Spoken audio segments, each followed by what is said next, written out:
こんにちは、講師です。今回は野草の健康効果や魅力についてお話ししていこうと思います。皆さんは野草についてどのぐらい知っているでしょうか？つくしは食べたことがある、よもぎは知っているという方はそこそこいるんじゃないのかなと思いますが、実際に摘みに行ったりしている人は少なくなっているような気がします。野草と雑草ってそもそも何が違うのと思っている方もたくさんいると思います。雑草と呼んでしまうと駆除する対象となり邪魔者扱いしたり、見つけてもそのまま通り過ぎてしまうと思います。しかし知識を得ることで雑草が野草に変わります。野草の価値が分かるようになると、畑の脇や河原の草原が緑の宝物のように見えてくるようになります。私自身が感じている野草の最大の魅力は、お金は健康にいいを覆すポテンシャルを秘めているところです。お金があれば質のいい食材や質のいい環境で生活ができるはずですし、良質な医療も受けることができます。お金持ちの人全てに当てはまるわけではないですが、間違いなく健康にいい選択肢は増えますよね。野草は知識と場所さえ知っていれば無料で手に入る食料にもなるし、薬効作用もあります。野草は私たちの身近なところで見つけることができ、生命力がとても強く、どこにでも生えてきます。今、そしてこれからの日本人にとって野草は知っておいた方がいいことなんじゃないのかなと思っています。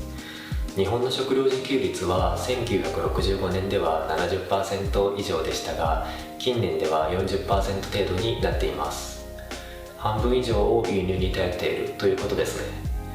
最近の日本では地球温暖化や異常気象の問題、火山の噴火や地震などの自然災害により野菜が不作となり、価格が高騰することが多くなっています。少子高齢化で農業人口や GDP も減少し、国の購買力も低下してきています。世界的にも環境問題、人口増加、食料問題などが深刻化している状態です。今日本で食べ物で困っている人はかなり少数だと思うのですが、多くの人が食べ物で困る時代はいつか来ると思います。世界規模で野菜などの作物が不作になってしまった場合、お金をたくさん持っていたとしても手に入れるのが困難になってくる可能性もあると思います。異常気象などが続くと野菜は不作となり、価格も高騰しますが、野草は異常気象が続いても元気に生えてきますし、無料で手に入れることができます。知識と場所さえ知っていれば野草を生活に取り入れることができるようになります。しかし野草は昔に比べると建物や舗装された道路が増え、採取できる場所が減ってきています。生えてくる野草はほとんど全て雑草とみなされて邪魔者扱いされて、刈り取られたり除草剤をまかれることも多いと思います。昔の日本人は野草を食料、お茶、薬、食符、染め物、装飾など様々な利用方法で生活に取り入れていました。江戸時代の生活の楽しみの一つに摘み草があります。野菜の栽培が本格的に行われるようになるまでは、春の初め頃になると食用となる野草や山菜を採取することが行われていました。摘み草は野草を摘んで食用にする目的以外に、人の多い江戸の町を離れ自然の中でリフレッシュするという目的もあったようです。それから江戸時代には地震や洪水、火山の噴火、天候不順などにより享保、天明、天保の三大飢饉がありました。そんな時に天候などにあまり影響を受けない野草や山菜は貴重な食料となっていました。一般的な農作物が不作の時でも生育して比較的良好な収穫を上げられる作物や、自生する植物で飢饉の際に食料となるものを休耕食品または備耕食品と言います。休耕食品の知識の普及と備蓄を進める目的で、江戸時代の1783年に反老集、1802年には建物が発行されました。そこには家老を中心に医師たちの手で文献や体験を頼りに約50科144種にも及ぶ休耕植物とその具体的な調理法などが書かれていて、飢饉に備えるために米沢藩、今の山形県の農民や町民に配られていたそうです。建物が発行されてからおよそ30年後の1833年には天保の大飢饉が起きましたが、領内において一人も餓死者を出さなかったと言われております。その後も天災に伴う凶作や飢饉のたびに建物を頼りに食料を確保していたそうです。野草のルーツは江戸時代よりはるか昔になりますが、このように日本には古来より引き継がれてきた野草文化がありました。しかしそれらは戦後に西洋医学やアメリカの食文化に切り替わってしまっています。食糧難が懸念されている現代において、野草はもっと注目されてもいいはずだし、知識として備えておいてもいいんじゃないのかなと思います。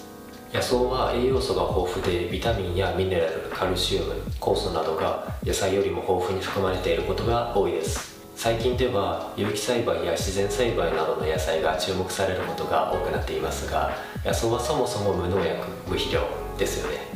一般的なスーパーなどで売られている観光栽培の野菜は農薬や化学肥料などで汚染され F1 種がほとんどになっています。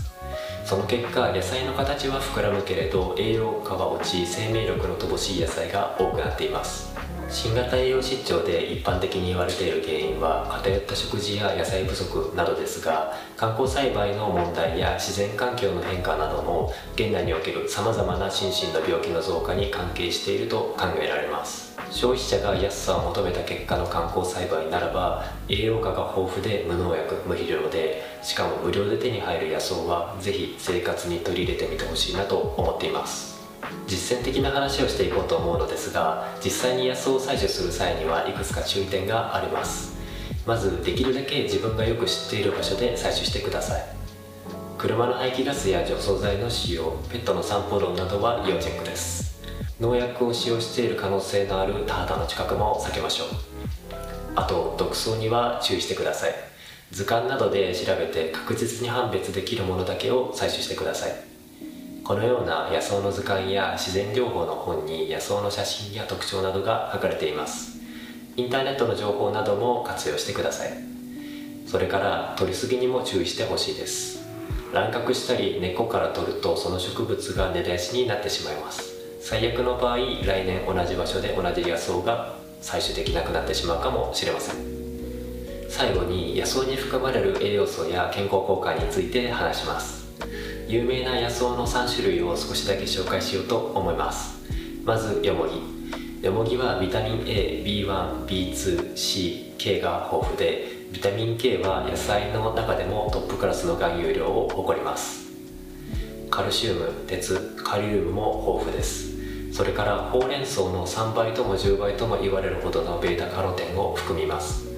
よもぎの効果効能としては、抗炎症、抗酸化、デトックス効果、浄血増血作用、冷え対策、むくみの改善、美容効果、ダイエット効果、リラックス効果、安眠作用、切り傷等の出血、虫刺され、神経痛、関節痛、腰痛、筋肉痛、失神、食あたり、腹痛や貧血、便秘や下痢、アトピー性皮膚炎の改善、抗がん作用などに効果があります。調べればこれら以外にもかなり多くの効果が出てくると思います。次にハコベ。ハコベはビタミンとミネラルが豊富で、ビタミン B 群、鉄、銅、カルシウム、亜鉛、フラボノイド、サポニン、クマリンを含有しています。民間薬として傷や打撲の回復、権威、成長、便秘、腹痛、利尿、歳乳などに用いられてきました。抗炎症作用が強く、脂質、歯周病、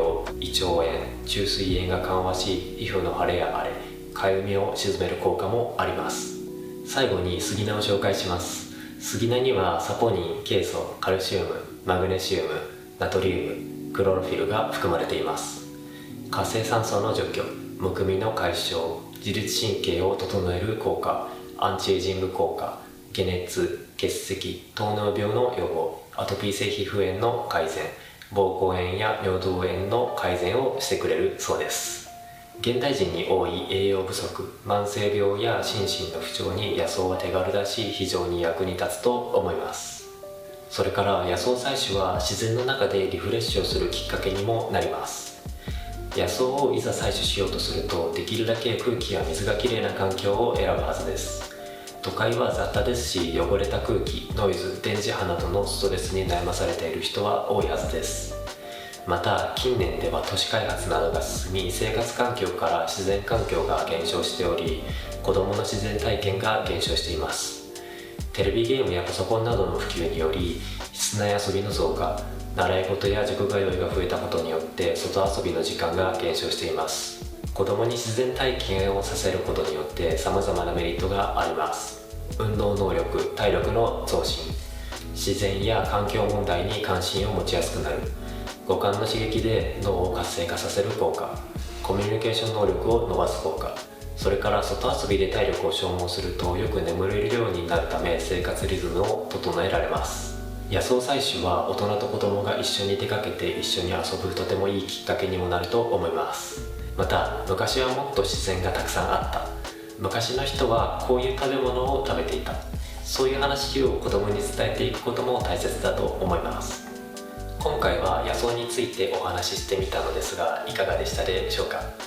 感想、意見、質問などがありましたらコメント欄にてお願いします。チャンネル登録もよろしくお願いします。